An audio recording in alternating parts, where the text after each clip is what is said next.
జిల్లా జీడిమెట్ల చింతల్లోని శ్రీ చైతన్య పాఠశాలలో విద్యార్థులకు తీవ్ర అస్వస్థత. 3వ అంతస్తులో గల బాత్రూమ్ లో కింద పడిన యాసిడ్, బాత్రూంలలో పడిన యాసిడ్ ఘాటు వాసనకు రక్తపు వాంతులు చేసుకున్న విద్యార్థులు తల్లిదండ్రులకు తెలియకుండా ఆసుపత్రికి తరలించి చికిత్స అందించిన ఆ స్కూల్ యాజమాన్యం, పాఠశాల ముందు తల్లిదండ్రుల ఆందోళన.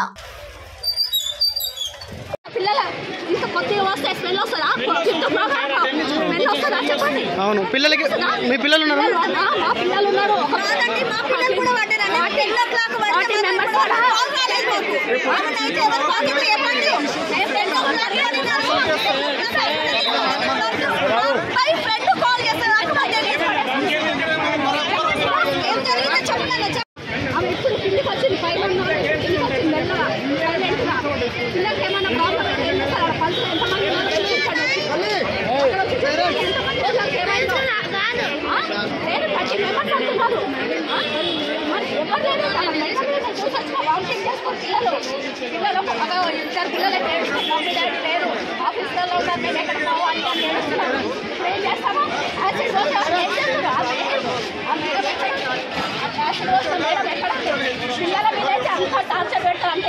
మరి ప్రాబ్లం ఎవరు చూస్తారు?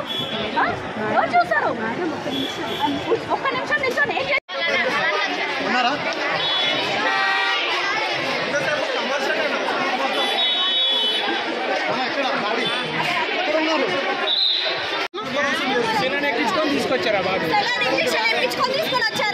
ఎడబడిపోయింది యాసిడ్.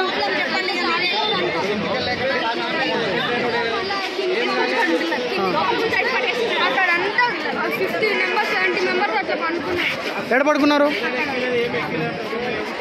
ఎవరికైనా ఏమైనా గాయాలైనాయా? ఏమన్నా యాసిడ్ తాకిందా? ఫోన్ చేసి నన్ను తీసుకపో అని చెప్పినాక మీ దగ్గర రెస్పాన్స్ లేదు. మీరు కరెక్ట్ చెప్పండి, మీరు అబద్ధంగా చెప్పండి. మీ పిల్లలు అయితే ఇట్లా చేస్తారా?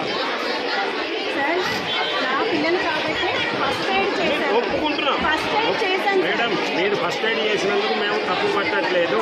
కానీ వీళ్ళను హాస్పిటల్ పంపిన తర్వాత మీ స్కూల్ నుండి ఎందుకు కాల్ రాలేదు? ఎక్కడ వచ్చింది? వీళ్ళు హాస్పిటల్ పోయి చెకప్ అయ్యి మళ్ళీ ఇక్కడికి తీసుకొని బ్లడ్ వచ్చింది.